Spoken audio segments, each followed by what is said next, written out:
The Austin City Council continues to hammer out the budget for the upcoming year and how it'll affect you. Earlier this month, the new city manager put forth a record high $5.9 billion proposal, but we know not everybody agrees so far with how the money has been allocated, and it's why the city is hosting town halls for each district to hear directly from neighbors, and why we here at KXAN are sitting down with several of your council members to hear their priorities. So joining us today is Councilmember Paige Ellis of District 8. Thank you so much for being here. It's nice to be here. So we know you spoke with some of your constituents in Southwest Austin just last week at a town hall. What did they have to say? What were their big concerns for how they want to see this money spent? Well, the largest concerns that we hear are that basic city services aren't being delivered effectively. The two highest priorities for me are going to be our Parks and Recreation Department and Transportation Public Works. We've been buying land every year to make sure that we have more access to parkland, but we don't always have money to mow the grass or make sure that it's not a wildfire risk. These are really big concerns in Southwest Austin. We also hear a lot about road safety, making sure that the signals are well maintained, that they're timed correctly, and that we don't have potholes. These are basic city government services that I want to make sure we're delivering effectively for our constituents. So when we talk about those two priorities, mobility and our parks, how do you think the current budget proposal addresses those? Or would you like to see more funding put towards different areas? Well, when it comes to transportation and public works, luckily as the chair of mobility, I get to work on this issue every single day. We have a lot of folks working hard in that department. The director is finding some systematic efficiencies that he's gotten creative with so that we can help deliver those services more reliably. Parks is the big question. We love our parks department. Everybody here has a favorite park or an activity that they love to do in our public spaces. But the issue of maintenance has been bogging us down for years. We have to make sure that we can maintain our park spaces. The folks out there are working hard every day. We just need more of them.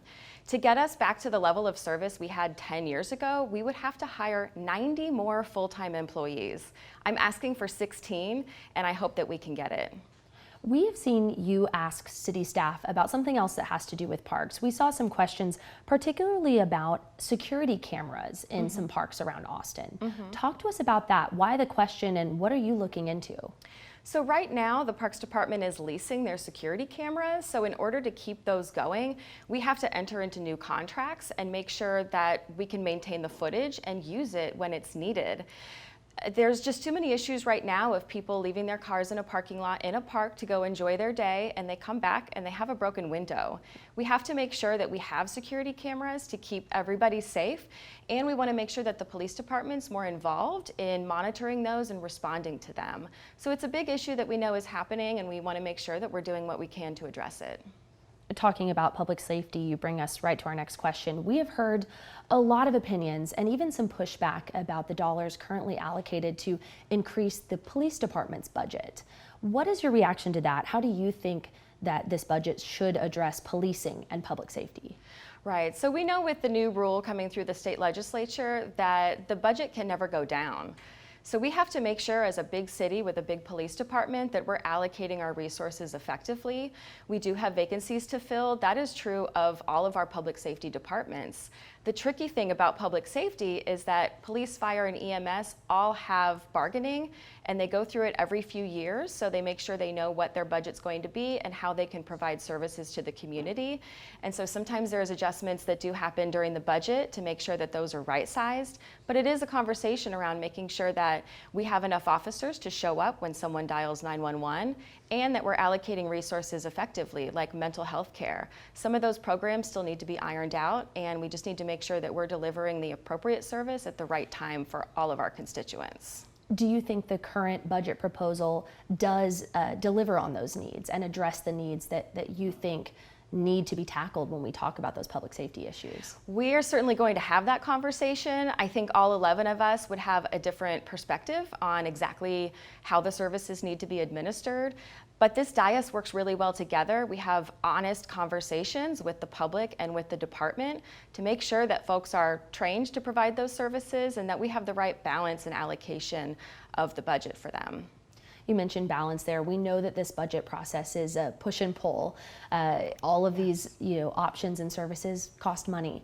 We have heard from at least one of your components on the dais, one of your fellow council members, that they would like to see some cuts. They would like to see the cost brought down for Austinites.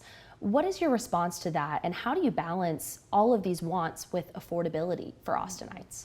Well, this is the first I'm hearing of someone proposing cuts to any sort of services, so it's hard for me to evaluate what those would be. I hope that they'll be able to propose something on the message board where we are able to communicate publicly about where we want to cut, where we want to grow. I think the department directors have balanced efficiencies within their programming very well when they have to tighten the screws.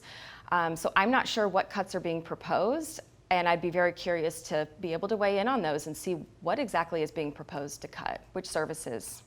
I believe one was in relation to the Parks Department, which I know is very important to you. So I know that'll be conversations you all continue to have. But is there anything else that you think Austinites need to be aware of? Anything specific that they should be on the lookout for as these conversations continue? I would just say stay involved and make sure that you're emailing your council members. We all want to know where their community priorities lie. Tomorrow morning at 10 a.m. there is an opportunity for public input, so people can still sign up to make sure their voices are heard in this process. It is a struggle to try to balance the needs and the desires of the community. There's always, questions about, do you program in services on the front end to mitigate for services we may be paying for on the back end anyway?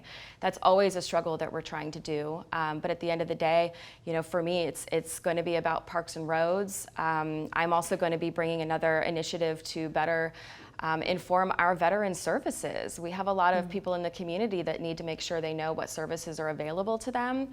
And the last assessment was done in 2019, and I can only imagine how those needs have changed. So there's going to be a lot of ideas. We hope that people bring their input so that we can actively listen, make sure we're delivering for the community. But we are going to have to debate this as a dais and really figure out where the ultimate budget will lie. We know that process is ongoing, and we'll keep you updated on air and on KXAN.com. But for now, Paige, Ellis, thank you so much for being here. Thank you for having me.